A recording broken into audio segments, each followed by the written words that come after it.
Hello, good morning! Ayan, Monday na naman po ngayon at ngayon ay August 5. Napakabilis po ng araw mga kababayan. Ayan, ako po ay nandito sa aming kwarto ng accommodation ng aming kumpanya. So ngayon po ay Monday, natural, maglalaba muna po tayo pag umaga bago tayo ay magluluto ng ating pagkain. Ayan, sabay-sabay. So, gusto ko lang itip sa mga kabataan ngayon. Ayan. Dahil tayo ay pag naglalaba, ura-urada, ilalagay natin yung marurumi nating damit sa washing machine. Meron pong ganyan, pero hindi naman lahat. Kasi ako yun, nung bata ako na, dire-diretso ko na lang binabasa yung damit ko. So, ngayon, kumbaga lumang tugtugin ito, re-remind ko lang din kasi real talk to eh. So ngayon, bago ako maglaba, iisa-isahin ko yung marurumi kong uniform, kung ano yung laman ng bulsa, dahil pag tayo ay nasa trabaho, naglalagay tayo sa bulsa natin ng mga habawa, tissue, ayan. Ako pa naman mahilig mag-ano ng tissue, alam mo yung mga tabi sa nakain, yung mga dura-dura. Ayan, tapos yung chani natin, minsan nakakalimutan na pag nagbibihis, diretso na sa lagayan. Kasi pag ikot sa washing machine yan, masisira na ang ating washing machine. Kung tissue naman, ay kakalat sa ating nilabahan yung mugmug ng tissue. So kaya ayan, iniisa-isa ko. At malay mo, makakuha tayo ng ayan, iniisa-isa ko po yung bulsa. Yan ako nga. Ayan. Iisa-isa ko yung bulsa kasi nga naranasan ko na bakit itong pagkatapos ko maglaba may mga puti-puti yung aking nilabahan. So ayan, at iniisa-isa ko yung aking uniform. Tatlong red at tatlong blue. So baka tayo ay ayan. Tapos yung mga coins, ayan, coins natin.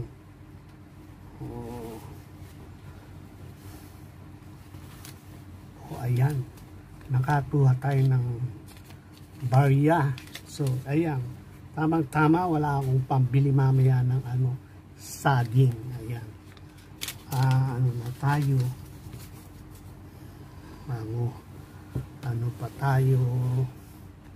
Isa-isa po yung mga bulsa niyan eh. Kasi madalas tissue, naiirita ako pag nagbanlaw na ako. Maraming puti-puti.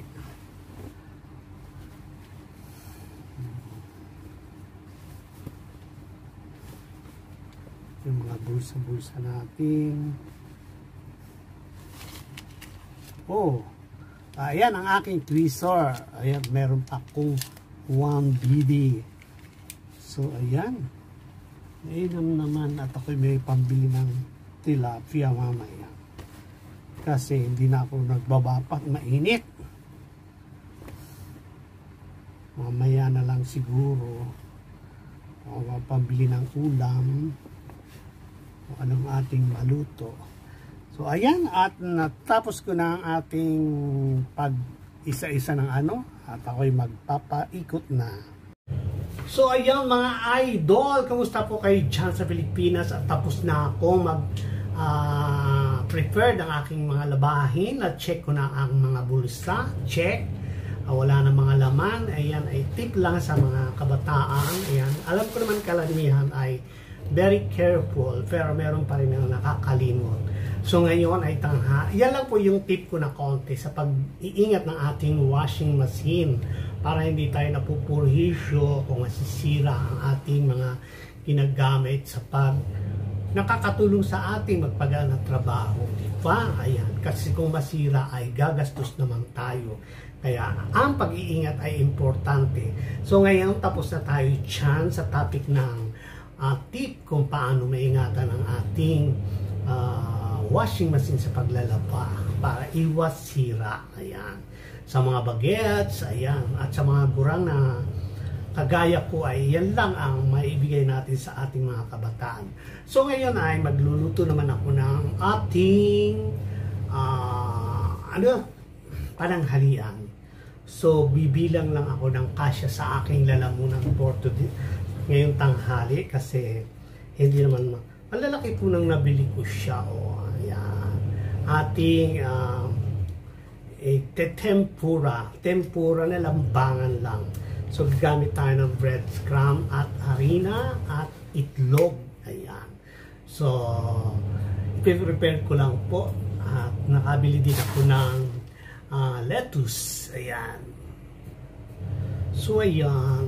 Ito yung nabili kong lettuce. Ayan. Hindi na ako bumili ng, ng cream. Ayan.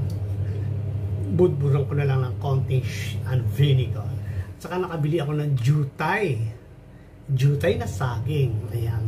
Sa mga jutay dyan, mahilig sa jutay na saging. Hello. At meron din akong dako na saging. Ayan. Piprito ko siya mamaya for my merienda after kong maglaba. So ayan, at babalatan lang po natin ang ating mga shrimp. So, ayan. Ano ba? Ayaw magtungo. Ayan. So ayan. Babalatan ko lang ang ating shrimp. Tapos tatanggalan natin ng bituka. Ayan. Ayan mga kasari-sari on the spot. Ayan. So, ayan na siya. Dahil balat na siya. So, ating hahatiin sa bituka para yan. So, ayan po yun. Binaha ko doon sa may balog po. Ayan, tinanggal natin yung bituka. Para sa mga bagets na naman, ayan, tip ng lola nyo. Ayan. Tapos, tinira ko yung ating buntot. Ayan. Ganyan ang pag-preferred ng ating tempura. Ayan. Tempura na lambangan lang dahil ako nandito sa bahay. Ayan. Ayan, congratulations sa Philippines. May 2 gold na si Carlos Yulo. So, ganito lang po ang gagawin ko. Ayan. Hindi ko na kailangan ipakita ang proseso lahat. Ayan.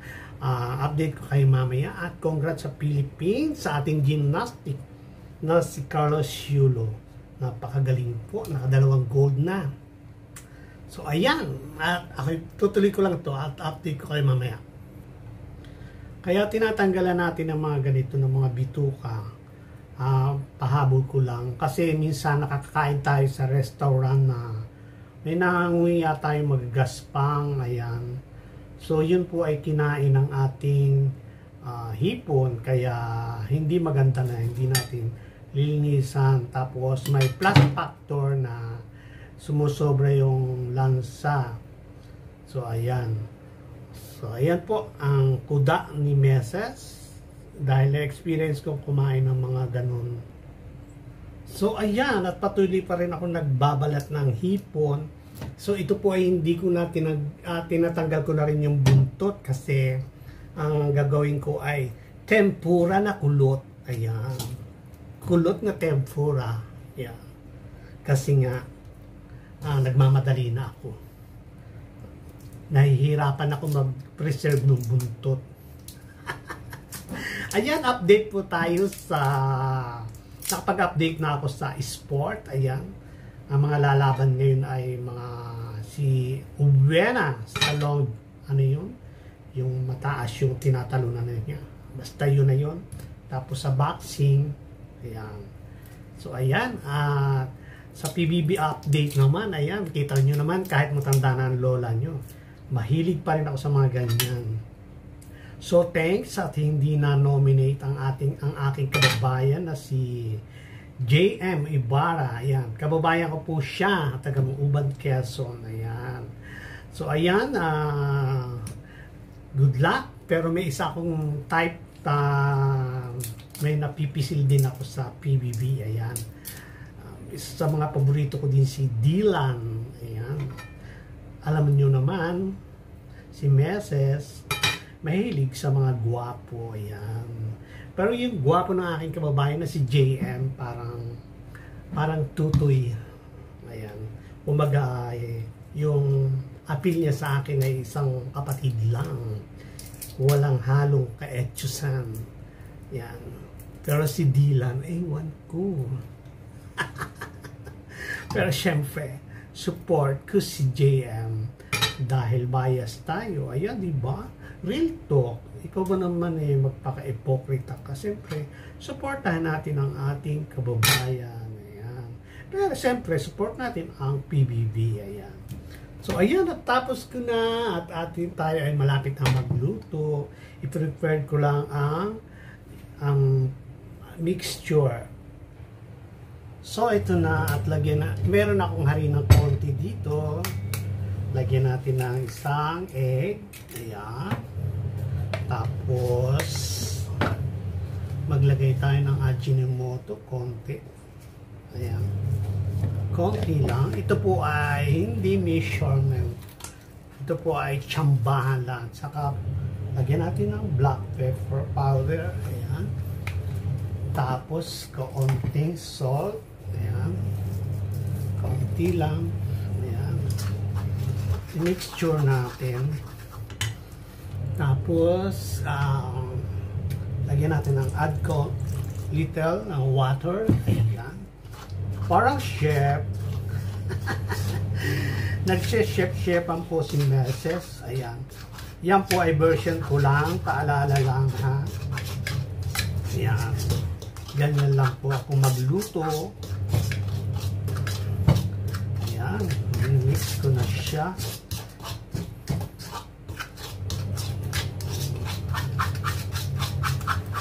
Add ba ng konting water. Ayan.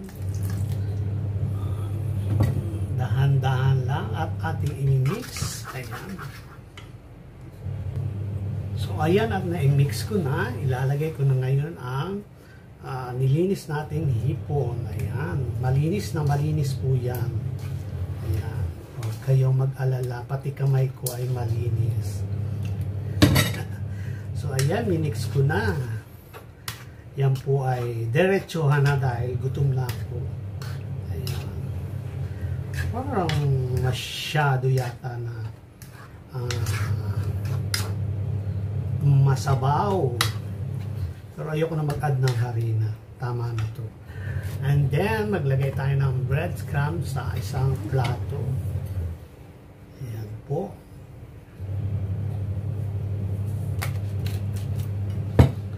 Nakikita nyo ang breadcrumb. Dagdagan pa natin para maganda ang kalabasan. So, ayan. So, ilagay na natin ang ating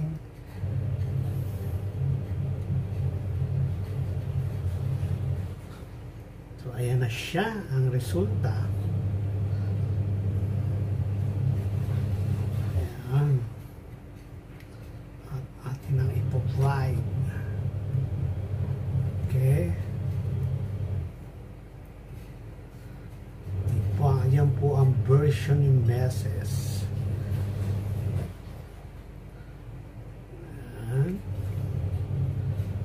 Yan ang Carly. Hindi po ako chef, ha? Nakikigaya lang ako ng mga luto-luto. Ulam ko sa pananghalian. Ayan. Paglilinaw. Pasensya na po sa mga professional chef.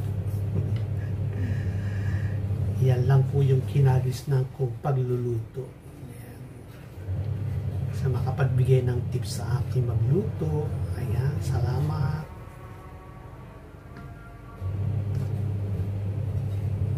Ayan.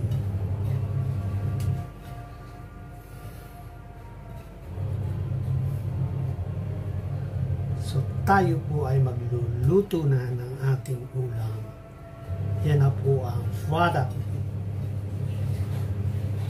Kumbaga, isang order na to.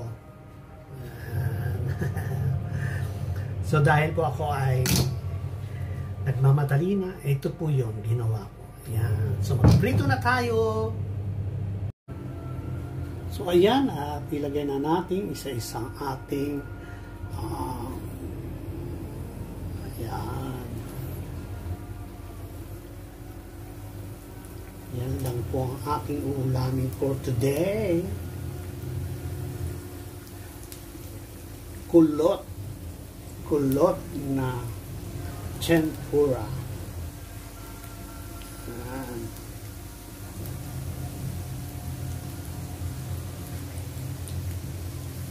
Ayan na po siya, diba?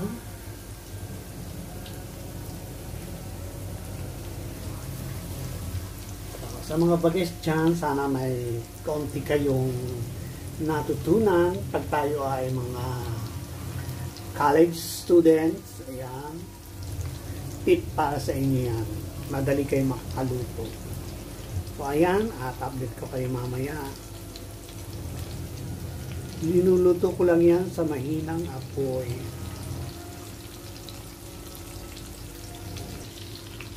So, baliktad din natin ang ating tempura. Ayan. Baliktad na natin. Huwag masyadong sunog. Ayan. Tamang-tama lang. Sa mabanayad na init ng apoy. Ayan. Yan po yung unang batch. Ating tempura. Yummy! Yan. So, ayan. Mamaya po yung iba. So, ayan na po ang ating tempura. O, diba? Malakas maka-restaurant. Ayan. Yung po iba yung niluluto ko pa. So, ayan. So, ayan mga kabayan. Tapos na po ako magluto ng curly tempura. Ayan. Dahil sa katamaran, curly's tempura. Ayan. Ang sarap po niya. Tikman natin.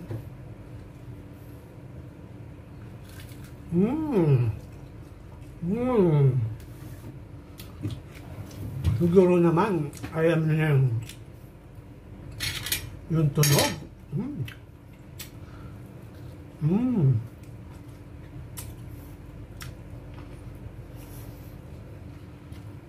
Kain po tayo. Masarap po siya talaga.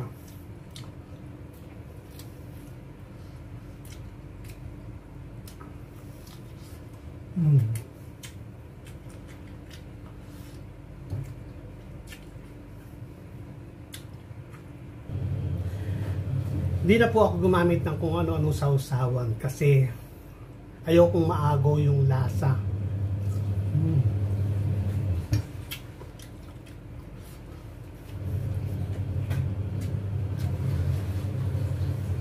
Kain po tayo mga kabayan. Ayan.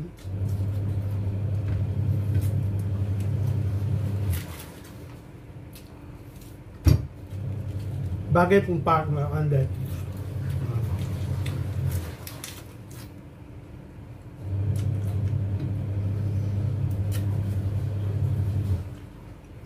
So ayan, sana po ay may nakuha kayong coating tip sa pagluluto.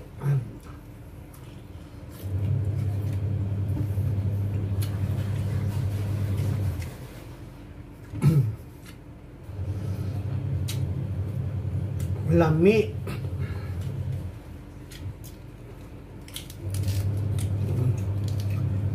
So, ayan po mga kababayan. Hanggang dito na lang ang aking video. See you on Monday. Ayan. God bless po sa lahat. At shout out sa lahat ng aking subscriber. Ayan. Sa mga hindi pa po nakasubscribe, subscribe na po. Ayan.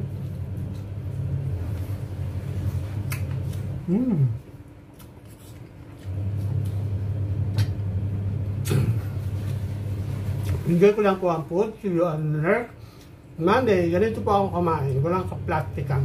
Ayan. Bye-bye. God bless.